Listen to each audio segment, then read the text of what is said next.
नमस्कार ओडिशा दर्शन आउ एक नुआ वीडियो को आपन को स्वागत। दर्शक बंधु आज वीडियो ओडिशार एक एमिति इतिहास को नहीं जहाँ आज भी अनेक कथा कहूँ एमिति गड़ को नहीं जहाँ जाबुड़ी धरी अनेक कथा कहानी किंबदंती को। आज एपिसोड रे गंजाम पोतागड़ को आम जा पोतागड़ को नहीं आज वीडियो भुवनेश्वर बालुगाँ रंभा हुमा तापर गंजाम नेशनल हाईवे रु अर्थात जातीय राजपथ रु बाम पटे आपन को किछि बाट जीवाकू पड़ो। बहुत सुंदर रास्ता आपण आराम से जाई पारिबे। जदि से रूट रे केबे जाइथिबे ताले आपण देखिथिबे जे केते बढ़िया रास्ता किछि भी असुविधा हेबनी। आपण आगो आगो को बढ़िबे। बहुत सुंदर रास्ता कारण जातीय राजपथ जेतले नुआ भाबे निर्माण करा जायछि एवं ता परे परे बहुत बढ़िया रास्ता हेछि। ऋषिकुल्या कूले ही गड़ रही ए गड़ को किए निर्माण करथिले कौन कौन थिला सेठी से संपर्क रे आज वीडियो रे जानिबा एवं गंजाम पहुँचवा क्षणी आपण बाँ पड़े तले भांगिबे आपण पोतागड़ मात्र अल्प बाट सेठू आमे पोतागड़ पाखरे वर्तमान पहुँची गलेनी। ये होछि पोतागड़ दुर्ग पूरा पाखापाखि आमे पहुँची जाइछे।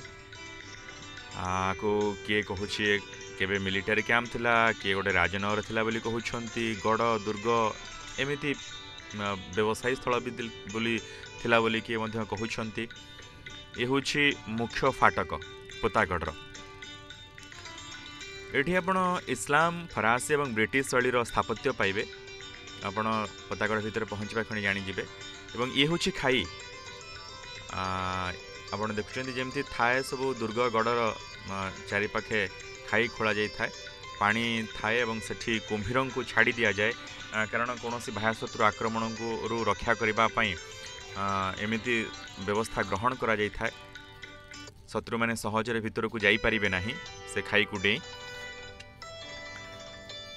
ए गढ़र दुर्गर प्रकृत निर्माता किए से नहीं कहा पाखे किसी स्पष्ट सूचना नाही। एठी राजउवास थिला हाथी घोड़ा रहुथिले रानी अंतपुर थिला एमिति सब एबे कथा कहानी सुनिबा को मिलुछि। बहुत सुंदर जगह गड़ पोतागड़ ये कह जाउछि जहाँ ये आम आसी शुणिलु जे ए गड़टी पोती होइकि थिला एवं परे पुनरुद्धार करा जाइछि जोथि याकू पोतागड़ कह जाउछि। आपण सेठी पहुँचवा क्षणी आपण को निहाती रूपे पुराना दिन को ए गड़ फेरई नब आपण का आखि आगे इतिहास नाची जीव। आपण ए जो त्रिभुज क्या घर देखुंती एटा प्रथमे बारूद घर थिला।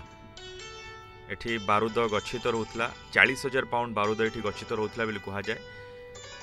एवं एठी जितले राजा थिले ये जो एते बड़ स्पेस आपण देखुंती खाली जगह देखुंती एठी राजा का दरबार बसुथिला कह जाए। प्रजा मैंने एठिक आसी बसुथिले एठी विचार करा जाउथिला। ये होछि से बारूद घर। बारूद घर पाखापाखि जो बड़ घर आपण देखा पाउछंती से होछि 16 बखरा। से विषय धीरे धीरे आगो को जानिबा एवं एटा देखंतु जो खाईर काम चली वर्तमान नुआ भाबे तार पुनरुद्धार करा जाउछि सेठी एवं जेहेतु पाखरे ऋषिकुल्या रहिछि ऋषिकुल्या कूले ए गड़टी रही तो ऋषिकुल्या पानी से खाई जो छोट केनाल भली होइछि सेथिरे आसे। कह जाए 100 वर्ष तले एक महामारी जो ए गड़ ध्वंस विध्वंस हो जाइथिला। महामारी आसीथिला सबकिछि छारखार हो जाइथिला। एठी ए गड़रे दुर्गर प्रकृत निर्माता किए से नहीं कहा पाखे कौनसी स्पष्ट सूचना नहीं किंतु याकू देखिले लगुछि जे एठी राजशासन थिला। किए कहते प्रथमे मोगल माने आसीथिले मोगल एटा गोटे दुर्ग थिला। फरासी माने आसीथिले व्यवसायर पेंठस्थली सेमानकर थिला। ब्रिटिश माने तले आसिले सेमाने जेहेतु ऋषिकुल्या कूले रही तो सेमानकर जिनपत्र नेबा आनिबा करबा सेथिपे एटा गोटे प्रमुख व्यवसाय स्थल थिला बोली कहा जाए। बहुत सुंदर परिवेश आपण को आसिले ठीक लागिबो एवं सबुठु चमत्कार लागिबो। ए गड़ उपरे रही आपण ऋषिकुल्या को देखिबे। ऋषिकुल्यार प्राकृतिक दृश्य बहुत चमत्कार। एठू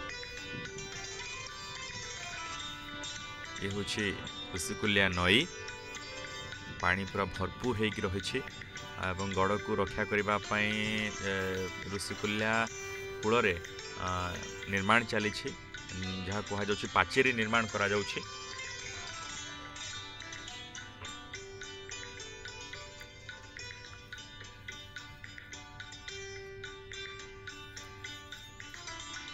आहुरी अनेक निर्माण थिला धीरे धीरे सबू भांगिरुजी गलानी एठी गड़े।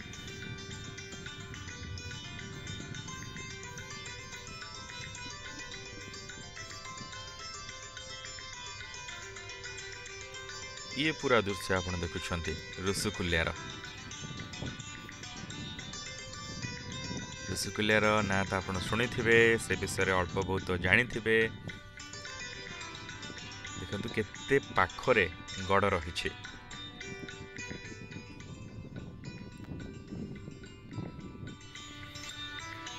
ये गड़र इतिहास आप पशुरा खणी आपको से इतिहास देखा मिल मुसलमान फरासी इंग्रेज शासक स्थापत्य इतिहास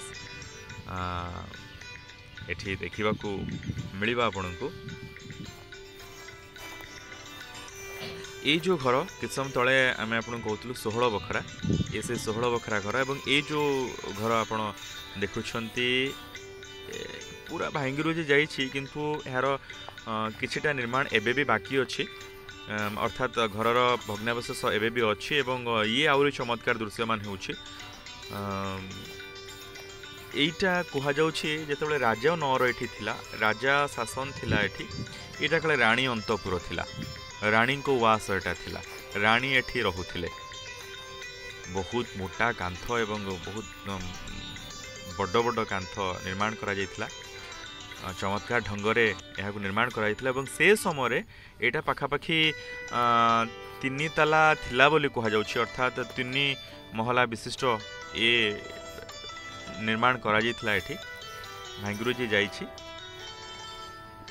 एबे सेमती जेमती माने कर्पूर उड़ी जाइछि कन्ना पड़ी रही प्रथमे जौ एवं गुड़े ए सब को निर्माण करा जाइछि एवं ए रानीवास पाखरे हाथी घोड़ा जो हाथीशाल घोड़ाशाल सबू थिला से पाखरे रही पाखरे जो धड़ा घर आप देखुंट सेठी हाथी घोड़ांकर शाल थिला अर्थात हाथी घोड़ा सेठी रहुथिले। कितने चमत्कार दृश्य ऊपर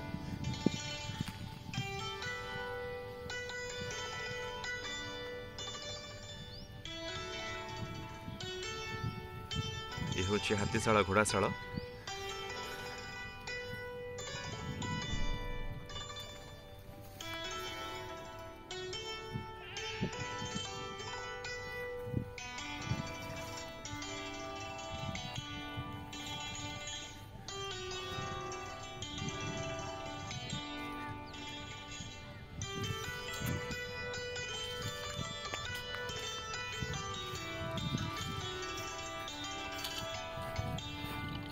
ये कोटा मुझसे सेबेठू नहीं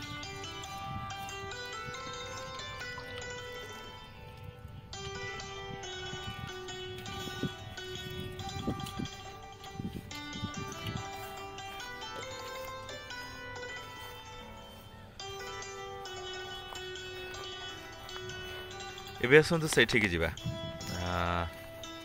ये 16 बखरा भर तो जावा किंतु वर्तमान 16 बखरा गड़े एक नाली कोठा आप देखा पाइबे। दूर देखले आपको लगे जे पूर्वे यहाँ एक मंदिर थिला कौन सी उपासना स्थली थिला। हाँ एठी देवी रहुथिले किंतु एबे देवी नाहंती कि तांकर एठी पूजा करा जाउ नाही। एठी देवी को पूजा करा जाउथिला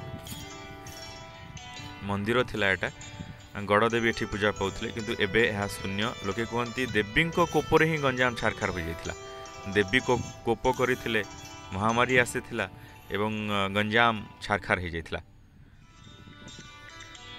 ये होछि 16 बखरा घर।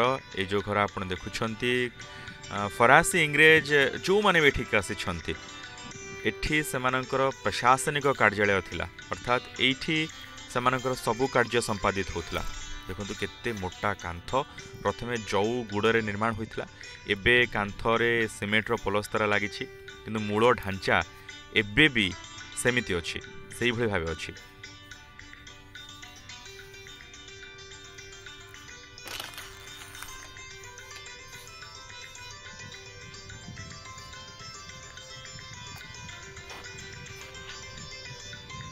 एवं ये आपन को गोटे चमत्कार अनुभव दब सुड़ंग भली होइछि जेतेबेले आपण भितर भितर जिबे टिके डर लागिबो किंतु आगरे रास्ता आपन को दृश्यमान होथिबो आपण जेम देखि पारुछन्ती आगरे रास्ता रहिछि जहाँ शुणा पाइलु जे एई बाट दे राणी काले ऋषिकुलिया को निज दासी मान सहित स्नान करने को जाऊले गाधोवा को जाऊले से एभली निर्माण करा जाइछि जे आपण एठी बाहरी एवं देखंतु ऋषिकुलिया राणी ए बाटे गाधोवा को जाऊले बहुत सुंदर भावे आपको निर्माण करा जाइछि। एबे टिके टिके क्षय हेलाणी भांगिरुची गलाणी इटा खसी गलाणी इटारे निर्माण करा जाइछि बहुत बड़ बड़ इटा एठी।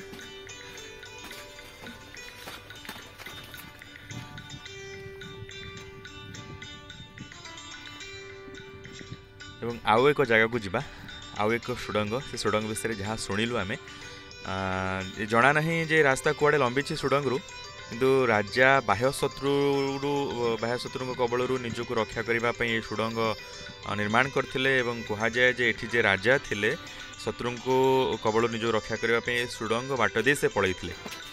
ये सुड़ंग को लेकिन अनेक भौतिक कहानी भी रही देखो केते चमत्कार दृश्य ऋषिकुल्यार। बहुत बहुत धन्यवाद वीडियोटी देखि जदि वीडियोटी भल लगी ताले कमेंट बॉक्स रे दुई पद निश्चय लिखिबे एवं एभली सुंदर सुंदर वीडियो देखिबा पई हम चैनल को सब्सक्राइब करिवे केमिति लागिला निश्चय कहिबे। बहुत बहुत धन्यवाद वीडियोटी देखि नमस्कार।